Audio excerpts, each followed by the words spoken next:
Assalamualaikum warahmatullahi wabarakatuh. Bisa? Waalaikumsalam warahmatullahi wabarakatuh. Mama pegang nah. Ntar. Dia ke motor. Selamat malam semuanya. Selamat malam Bapak. Ah, yang kami hormati Bapak dosen pengampu mata kuliah inovasi, yakni Bapak Zentra Ainul Putra MSc PhD. Dan yang saya banggakan teman-teman sekalian.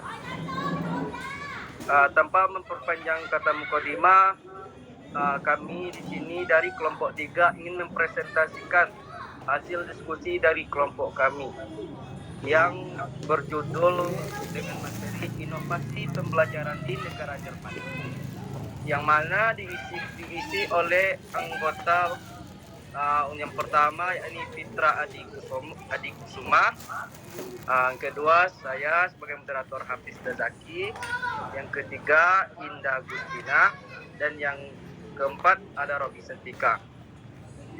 Untuk materi pertama yang langsung akan saya sampaikan dengan materi yakni sistem pendidikan di negara Jerman. Jerman merupakan salah satu negara yang memiliki peranan penting dalam dunia pendidikan. Mendengar kata Jerman akan langsung terbesit di benak kita, yakni sekolah-sekolah yang teratur dengan disiplin kaku dan di setiap aktivitas diatur sampai sekecil-kecilnya. Kesan yang beredar di luar negeri antara lain adalah sistem pendidikan yang disesuaikan dengan upaya nasional secara menyeluruh untuk mencapai supremasi militer.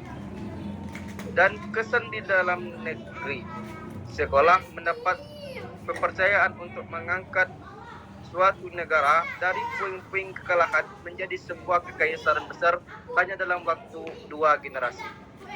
Kisah kesuksesan cemerlang ini menempatkan guru sekolah di Jerman sebagai pahlawan dan mengukir kesan yang kuat di luar negeri. Jerman pada masa Perang Dunia II merupakan negara yang kalah perang. Inilah yang mempengaruhi mental rakyat yang melahirkan pemimpin anak yang mampu membawa mereka menuju kejayaan dan hidup bermartabat. Dengan sejarah kelam yang bertumpu pada pengalaman kekalahan dalam dua perang ini dan hancurnya negara Jerman, masyarakat Jerman mulai membangun sistem pendidikan yang terbebas dari potensi membuat kesalahan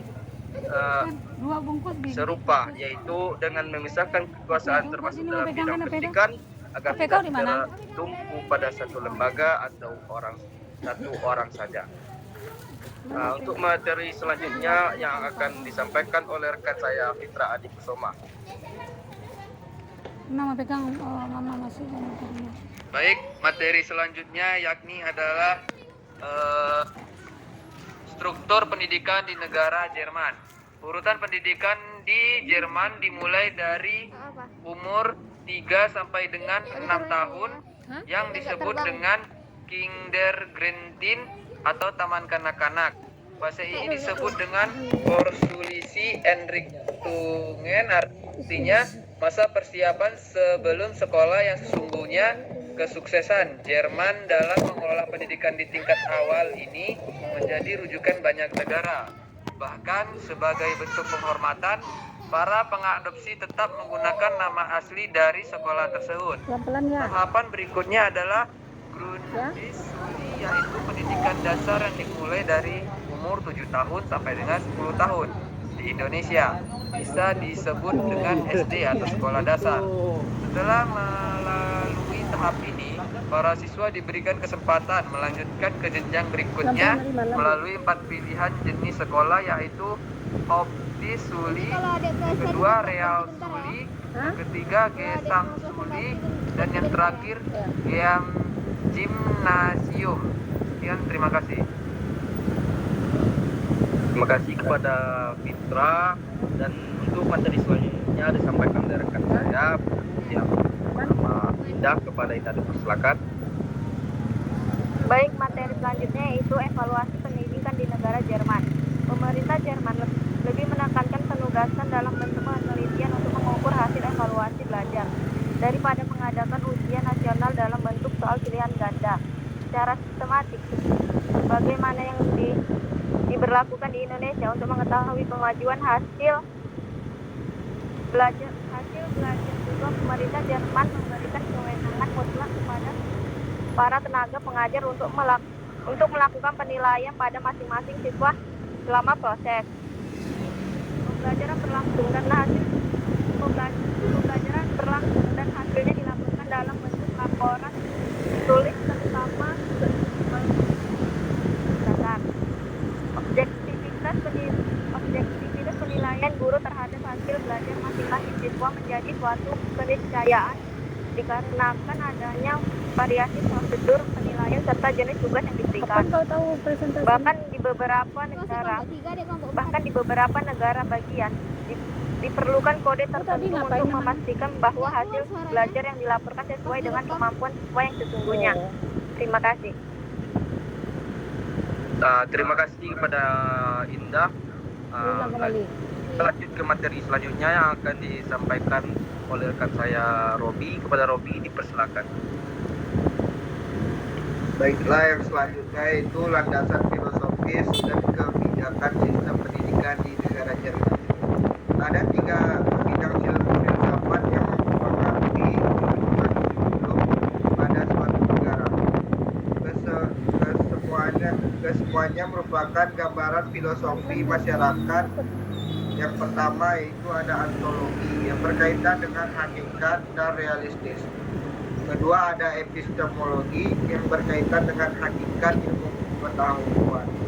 Dan yang ketiga yaitu ada aksiologi yang berkaitan dengan tata nilai Jerman, tentunya Jerman Barat dan Jerman Timur, serta kekalahan setelah Jerman dalam Perang Dunia Kedua telah menyadarkan mereka untuk mengubah filosofi pendidikannya dengan tidak lagi menjadikan persatuan Einheit dan pembagian kekuasaan tidak hanya pada satu orang,